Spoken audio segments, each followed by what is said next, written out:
What's up, everybody? This is Read the Bible with me. I'm Stan Jr., and today we're looking at the book of Exodus, chapter 3.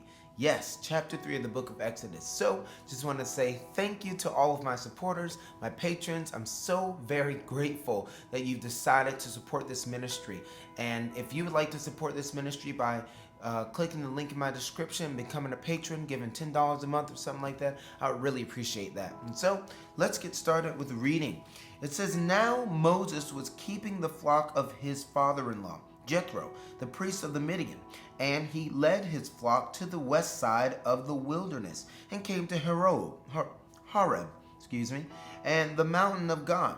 And the angel of the Lord appeared to him in a flame of fire out of the midst of the bush. He looked, and behold, the bush was burning, yet it was not consumed. And Moses said, I will turn aside to see this great sight, why the bush is not burned.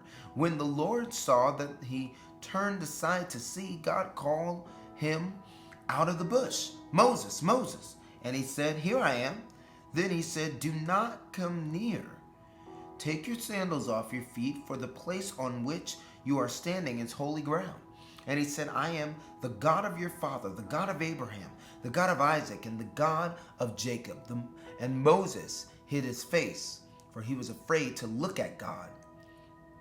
Then the Lord said, I have surely seen the affliction of my people who are in Egypt, and have heard their cry because of their taskmasters. I know their sufferings, and I have come down to deliver them out of the hand of the Egyptians, and to bring them up out of the land to a good and broad land, a land flowing with milk and honey, to the place of the Canaanites, the Hittites, the Amorites, the Perizzites, the Hivites, and the Jebusites. And now, behold, the cry of the people of Israel has come to me, and I have also seen the oppression with which the Egyptians oppress them. Come, I will send you to Pharaoh, that you may bring my people, the children of Israel, out of Egypt. But Moses said to God, Who am I, that I should go to Pharaoh and bring the children of Israel out of Egypt? He said, But I will be with you, and this shall be the sign for you, that I have sent you. When you have brought the people out of Egypt, you shall serve God on this mountain. Then Moses said to God, If I come to the people of Israel and say to them, The God of your fathers has sent me, and they ask me, What is his name? What shall I say to them? God said to Moses, I am who I am. And he said, Say this to the people of Israel, I am has sent me to you. And this is very important because Moses thought he was unqualified to lead the children out of Egypt. Many of us think we're unqualified for God to use us for great things because of our past.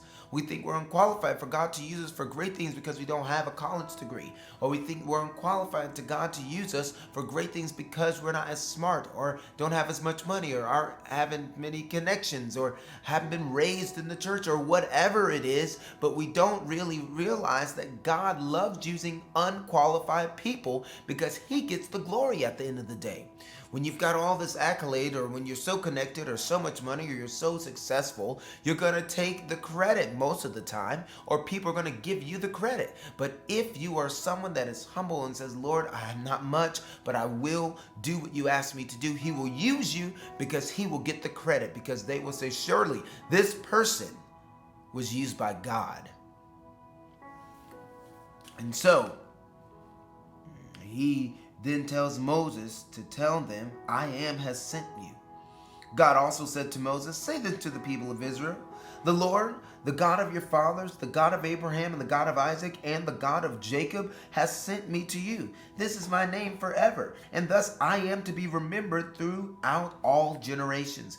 Go and gather the elders of Israel together and say to them, The Lord, the God of your fathers, the God of Abraham, of Isaac and of Jacob, has appeared to me, saying, I have observed you and what has been done to you in Egypt. And I promise that I will bring you out of the affliction of Egypt to the land of Canaanites, the Hittites, the Amorites, the Perizzites, the Hivites, and the Jebusites, a land flowing with milk and honey. And they will listen to your voice. And you and the elders of Israel shall go to the king of Egypt and say to him, The Lord, the God of the Hebrews, has met with us. And now, please let us go a 3 days journey into the wilderness.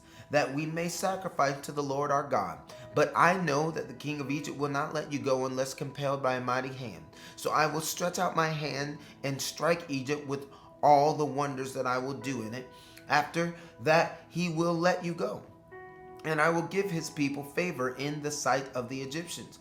And when you go, you shall not go empty. But each woman shall ask of her neighbor, and any woman who lives in her house, for silver and gold jewelry, and for clothing. You shall put them on your sons and on your daughters, so you shall plunder the Egyptians. And that was the book of Exodus, chapter 3. I'm so very excited and happy that you have decided to read the Bible every day with me.